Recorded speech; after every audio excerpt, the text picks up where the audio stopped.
Quando chegar no mês de agosto, setembro, seu inimigo político vai para o Tribunal de Contas, vai fazer denúncia, essa denúncia vai para os jornais e a confusão vai estar armada. E muitas vezes você não teve intenção de fazer nada errado.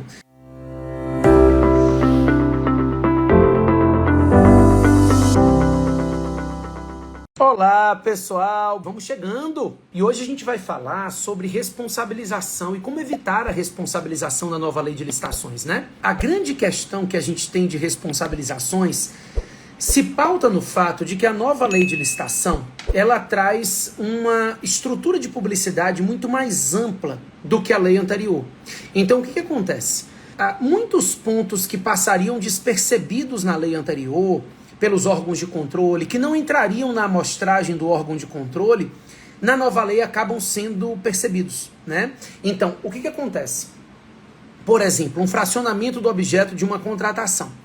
Quando você faz uma compra de cadeira de 30 mil, depois outra de 30, depois outra de 40, a princípio, e eu estou falando 3 secretarias diferentes, mas normalmente muitas secretarias atuam com o mesmo CNPJ, né, com a mesma unidade gestora. Então você comprou 30 mil aí para a Secretaria de Planejamento, depois 30 mil para a Secretaria de Cultura, de Esporte. Normalmente não tem CNPJ, não tem o ASG própria.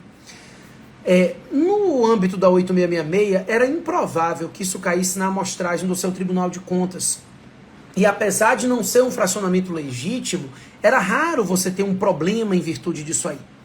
Na nova lei, todas essas contratações vão para o PNCP. Então, se você pesquisar pela UASG e colocar cadeira, você vai verificar que aquela compra foi fracionada, com muita facilidade. E quando eu falo você, leia-se, qualquer pessoa. O seu inimigo político consegue vislumbrar isso com rapidez. A empresa que deixou de ganhar a licitação, não conseguiu contratar e que gostaria de ter contratado, vai enxergar isso com rapidez. E qualquer cidadão também. Então a tendência é que esse controle acabe sendo feito pelos próprios fornecedores, pelos próprios combatentes políticos no âmbito de municípios, porque o acesso às informações da nova lei estão dentro do PNCP aberto para todo mundo, imediatamente. Então, como fazer para não se responsabilizar? A nova lei, ela cria instrumentos de planejamento que vocês precisam atentar, né? A gente tem pseudo-implantações. Muitos órgãos públicos municipais, alguns órgãos estaduais, copiaram regulamentações, ou da União Federal, ou de outro órgão que copiou da União Federal, ou que quase copiou a estrutura do governo federal. O problema é que copiaram as regras referentes a ETP, ETR, mapa de risco, plano de contratação anual, pesquisa de preço, mas não criou uma estrutura organizacional para atender essas normas que ele mesmo criou. Então o que a gente tem visto são municípios desobedecendo as regras criadas por ele mesmo, porque ele não tem como atender. Ele não tem uma estrutura organizacional que consiga atender a essas normas. Então, esse é um problema que tem sido multiplicado. O que a gente tem visto são esses municípios efetivamente fazendo as licitações, e estão sendo feitas, tá? Não está parado não. Mas quando você entra no PNCP, você vê a falta do mapa de risco, você vê um ETP com erro, você vê a falta de um documento obrigatório. E isso vai estourar mais adiante. E aí, pessoal, o que a gente tem visto são as responsabilizações. Olha, se você entrar nos sites hoje dos tribunais de contas, você vai ver TCE Goiás mandando aplicar penalidade a Saneago. A gente teve ali 2, diretor-gerente da Saneago. Tribunal de Contas do Estado de Minas aplicando penalidade. A gente tem anotado aí algumas decisões já de aplicação de multa e já da nova lei, teoricamente recente. Então, isso vai se multiplicar e vai aumentar em pouco tempo, se as contratações continuarem sendo feitas dessa forma. Então, por que a gente está conversando aqui o que fazer para não ser responsabilizado? Como evitar que essa bola de neve vá se acumulando para daqui a 3, 4, 5, 6 meses, nas vésperas das eleições, isso estourar numa bomba política, por exemplo. Né? Porque Quando chegar no mês de agosto, setembro, seu inimigo político vai para o Tribunal de Contas, vai fazer denúncia, essa denúncia vai para os jornais e a confusão vai estar armada.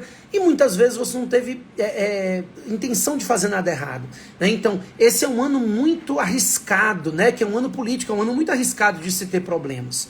Então, assim, primeiro ponto, precisa criar uma estrutura organizacional em que se possa refazer o fluxo de processos. O fluxo processual não tem como ser feito. Dentro desse contexto, o que vai acontecer? É importante refazer a estrutura organizacional. Muitos órgãos públicos vão precisar de ajuda. A gente tem visto pessoas muito qualificadas já, né? A gente tem alunos dentro do especialista que já fizeram isso dentro da estrutura dos seus órgãos, têm sido contratados para fazer isso em outros órgãos, e essa é uma oportunidade. Eu digo assim, da mesma forma que você tem medo de ser responsabilizado, se você consegue ser a referência e estruturar isso, você evita a sua responsabilização e você se torna uma referência para ser contratado por outros órgãos, pelos vizinhos. Os órgãos se conversam, né? Então, a princípio, quando você se livra do problema, você acaba ganhando ao mesmo tempo um bônus, né? Que é aproveitar e a chance de aproveitar uma grande oportunidade.